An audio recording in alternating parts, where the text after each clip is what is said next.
Today I'm going to share with you my birth story. I'm 1 month postpartum and I feel ready to share the story. This is my third baby, in case you don't know. As they say, every birth is different and I testify to that. My water broke on a Sunday. It didn't break like the Nollywood gush or the movie gush. It was just a tiny little leak. Like the drops of water if you finish closing your tap, and then the little drops that comes out after you have closed your tap. That was how the water fell. I knew this because obviously where the water comes from is different from where your urine would come from. And I put my hand to touch it. It was a bit sticky, so I knew my water had broken, but it was leaking. I waited because you are advised to labor as much as you can at home before going to the hospital. So I did not go to the hospital. I waited for contractions to start. At this time, contractions had not even kicked in. This was around 4 p.m. 5 p.m. nothing happened, so I decided to come upstairs, put in one of my children's diaper, and then I was so tired I decided to sleep, because even if you're actively contracting and there is wide intervals and you can sleep through them, please endeavor you sleep, because the hours ahead are going to be demanding. So I decided to go to sleep, which I did. I had a good sleep actually. I slept from around 5 p.m. till around past 8 p.m. At this time, the diaper, I could feel the urine on it. It wasn't as heavy as if a child had actually used it. So I changed it, had a nice warm bath, had dinner, and then I went back to bed. I wasn't worried because contraction had not kicked in anyway. So, and I had an appointment the next morning for my second dose of iron transfusion, which was going to be 9 a.m. the second morning. So my mind was a bit at rest, since I knew I was going to see one of the midwives anyway. 9 a.m. the next morning. No, we actually left the house around 8 a.m. and at 8:30 we got to the hospital. I told the midwife what was going on. She called the doctor and they checked. They in fact saw that it was my water that had broken. The doctor said in Ireland, the baby is not allowed to remain in your belly if your water had been leaking for up to 24 hours. So I was going to have to be induced if the labor does not kick in. So I told them I was going to wait up to the 24 hours. This 24 hours from when the water started leaking was going to be 4 p.m. that day. They put me on the monitor. It showed on the monitor that I was having few contractions, but I couldn't feel any pain. I was still chatty. I was still interacting with my husband and the midwives. So they gave me the iron transfusion that took me there and then transferred me to another room. And there was a birth ball in that room. I used birth ball, did different positions on the birth ball because I was trying to get the contractions to begin, but nothing was happening. Around 2 p.m. I decided to go for a really long walk. Not too long, but yeah, inside the hospital environment, and the contractions still did not kick in. So we went back to the room. It wasn't time yet, so I decided to go up and down the stairs a few times. We went back to the room. This was around 4 p.m. Then they took me to the delivery room. The doctor didn't come to join me until around past 5, and then I had my water broken around after 5 minutes when the doctor left. Then the magic began. I started feeling a little bit of contraction. It wasn't as strong, and then it became stronger and stronger. So I decided to use the gas and air through each contraction. And at this point, I chose not to lie down. I asked the nurse to change the thing that they would put on the belly to monitor the contraction and the baby. So they gave me the mobile one. So I was moving around from that, I think 6:15 to somewhere around 7 p.m. I was moving around from one side of the room to the other. I would go to pee. The midwife told me she liked that I wasn't lying down because gravity would help the contractions become stronger and the baby descend lower. So my cervix will open further the more I moved. I wasn't doing anything serious. I was just breathing through it. I told my husband to remind me not to tense up my face or my shoulder if the contractions kick in, and then not to scream. So I wasn't screaming. I was just using the gas and air if I could not take the pain. With my first two babies, I did not take an epidural. I was determined not to take epidural for this third baby. Another doctor came in to check me, and then they offered an epidural. I said no, I wasn't going to take it. The highest I would take was going to be the gas and air. And the truth about gas and air is it only distracts your mind from the pain. It does not relieve the pain at all. And then I noticed I was feeling a bit dizzy because of so much gas. I asked the nurse, I told the midwife that I was feeling dizzy. She said it's the effect of the gas, that she couldn't feel it, and she's getting a little dizzy as well. Well, I said I would keep using it anyway. So at this point, I decided I wanted to rest. So I knelt down on the bed. On the delivery bed, there's a way they would raise this bed up. So I knelt down on the bed with my knees joined together and my feet wide apart. So I was just doing a little bit of squats in that position. I wish I have a video of it to show you, but nothing intense, just little by little, because the contraction had become close together at this point. So I was feeling so much pressure.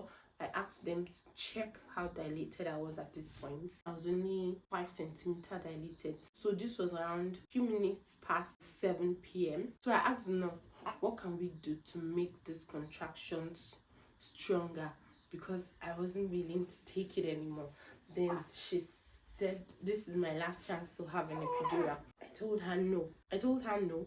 I did not want any epidural at this point. I didn't want any epidural. I did it with my first 2 babies. I want to do it again. So she said, it's okay. I just asked my husband, keep pressing my back. Like, it was so dramatic. I told him to rub my back. The more he did, another midwife came in and then she assisted. The more they massaged my back, the more relief I felt, but the contraction was still very strong. The nurse offered a non-medical way to help the baby descend lower, but this would cause the contractions to increase and then the frequency to become closer. So which was a peanut ball. I will look for a picture of a peanut ball and put it up on the screen so you can see what it looks like. They put the peanut ball in between my legs and oh my god, the pain was super intense. I told them, I can't take this, but I don't want you to take it off. It was so dramatic. I said, I can't take the pain, but I don't want you to take it off, because I could feel the baby literally coming down. Remember, the last time I was checked, I was only 5 centimeters dilated, but I could feel the pressure in my pelvic. But I was feeling the pain, but I didn't want them to take it off because I knew this was very, very effective. So after like 10 minutes, I could no longer take it. Then I asked them to please take it off. I wanted to change position. So they changed the bed, put me in sort of a sitting position. I wasn't fully seated. I was a bit slanted, but then my belly was a bit off. So this was going to help. I didn't want to stay lying, because the longer you stay lying, possibly the longer your labor would be. I wanted to get this over and done with. I was looking for everything possible to do to increase the gravity so that the baby would descend lower. So around 8:30, I told them, come and check. I'm feeling it. I can feel this baby coming. I told them I wanted to use the peanut ball again because I was ready to push this baby out. But please, if they don't tell you you are 10 centimeters dilated, do not make any attempts to push your baby.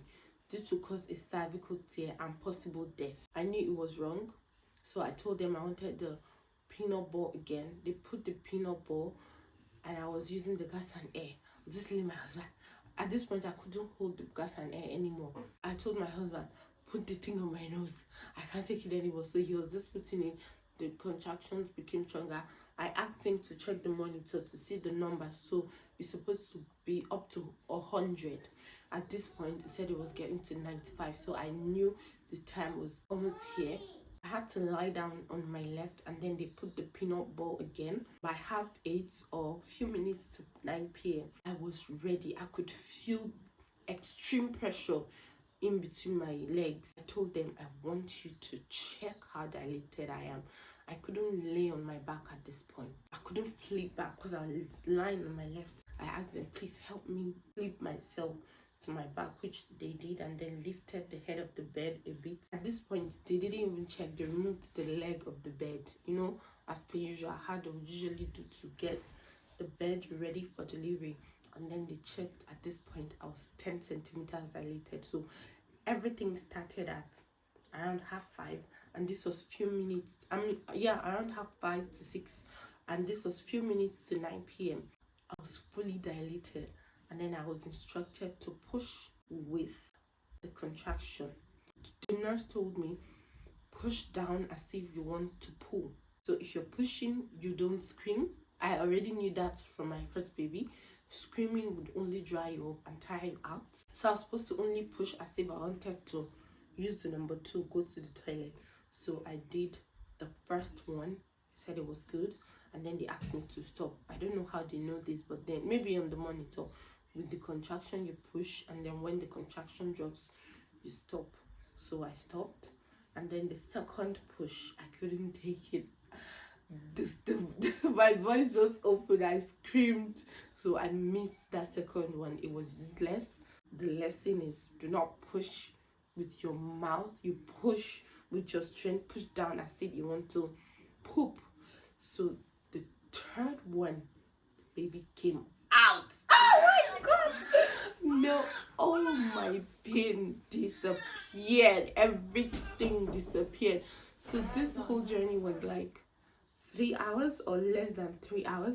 They cleaned up the baby, did all the drama, and then asked the dad to cut the cord. So this is like 3 to 5 minutes later, the placenta was also delivered. They dressed the baby, cleaned me up, checked for tears. There was no single tear. It was so beautiful. If you want to see the video on everything I did to have this baby at 37 weeks, I already have it uploaded. I'm going to link it here. So I had a natural birth. I was not induced. All to the glory of God. I am so excited. So a little backstory, I digress. What they said about the induction, because I did not hit that, was if they break my water and within 2 hours the contraction does not start, they were going to induce me. And you see how God works wonders. The contraction started around 5 minutes after the water was broken, and then it progressed, and I had my baby less than 3 hours later. So this is my positive birth story, unmedicated, without any assistance, without an epidural. If you want to see more videos like this, or you have any questions, kindly let me know. Now, this is not to say you cannot have an epidural. If it's what you want, discuss it with your medical persons and do your own research. But I knew I didn't want any epidural because I already did it with the first 2 children, and I could do it with this second one. All right, thank you so much for watching, guys.